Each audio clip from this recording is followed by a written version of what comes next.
One, two, three, let's go. Wednesday afternoon, hoping you will tune into our show.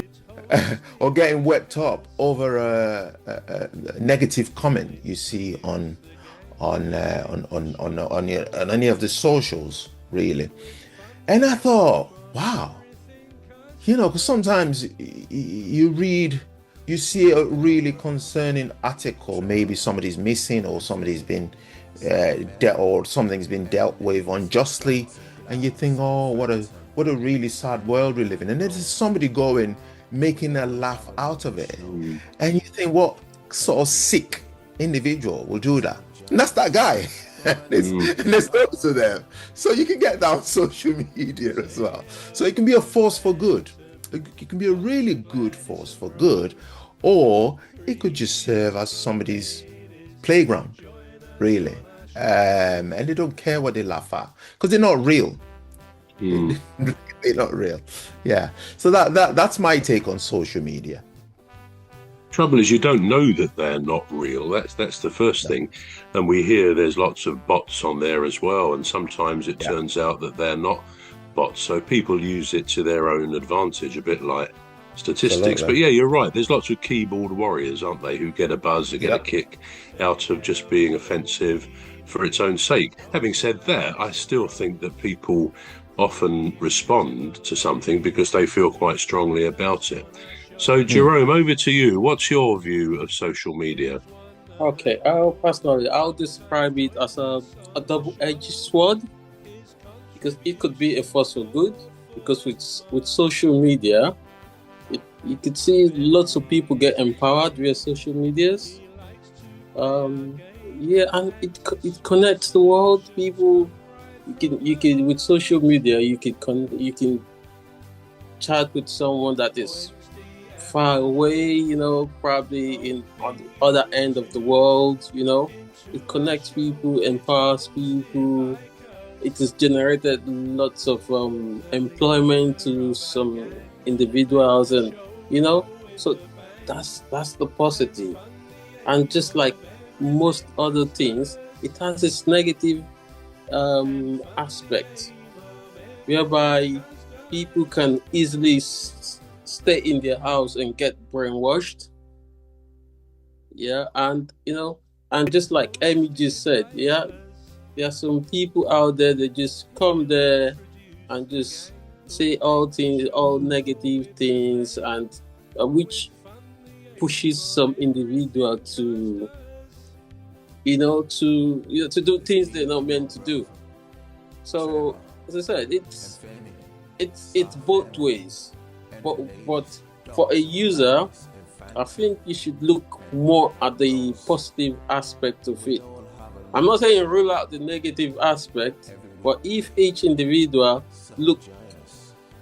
take into the positive aspect of it, then life will be good for all.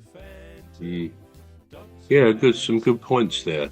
And I think as well, when we think about social media, it's information, isn't it? We do hear information, as you said, from around the world. And I think there's a phrase which says information is power. So it can be good for everybody to know what's going on in a way that perhaps in years past there wasn't that capability. One aspect I'll ask you both about is this. Now, sometimes you mentioned, Cuz, that sometimes you just think, I'll have a little while on TikTok. Or sometimes if I'm looking for something, faffing about, waiting to get into bed, I'll look at something and I'll be somehow directed to TikTok. And I do quite like that, I must say. There's some funny things on there. There's some very thoughtful things on there, very profound thinking stuff. And then I can find that... 1, 2, 3, let's go. Wednesday afternoon, hoping you will tune into our show. It's hosted by Cuz. He'll introduce the gang who'll make the show go with a bang, with fun thinking stuff. And then I can find that 45 minutes has gone by and I thought, God, I should be getting into bed there. Now, do you think do you think the possible addiction side of social media, not least with kids? I mean, I think sometimes kids are told by their parents to limit their screen time, maybe 1 or 2 hours a day. But what do you think about that addiction side? I mean, I don't think I'm addicted to it, but if I actually sat and looked at the number of times I look at my phone in a day, probably like most of us, I'd probably be a bit horrified. Because every information is there, isn't it? And it's at our fingertips, literally. Now, I feel that's broadly a very good thing. But if we're spending so much of our time on it, is it a good thing? You often hear people say, I went on holiday for a week and I left my phone behind deliberately. And what a relief, what a release from feeling you've got to be looking, the old FOMO thing, fear of missing out, that kind of creeps in as well. So what do you think, Cuz, about the possible addictive nature of social media?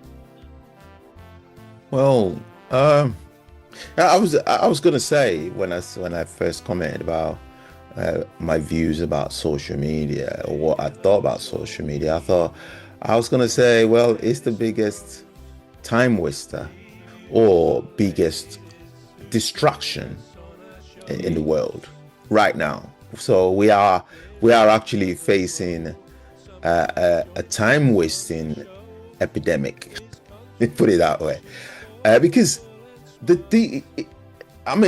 didn't think like yourself. I didn't think that I spent that much time on social media, because I thought, well, I use it for work as well. I post my songs, and I'd share certain things that like the podcast and stuff like that. And I thought, well, that's a productive use of my time. But then there's the other side. One time, I actually spent an hour just scrolling through endless videos, and I'd listen to things that, at the end of it, you think, well, that was a waste of my time, because it bears no relevance to me. Besides the fact that the curiosity got the best part of me, and also I just wanted to satisfy the fun side of things, and I had to discipline myself. I had to really say to myself, listen, how long have you been scrolling now? It needs to stop, and I have to just forcefully stop myself. But recently there's been this thing on worldwide, really, in the past 1, 2, 3, let's go. Wednesday afternoon, hoping you will tune into our show. It's hosted by Cuz. He'll introduce the gang who'll make the show go with a bang.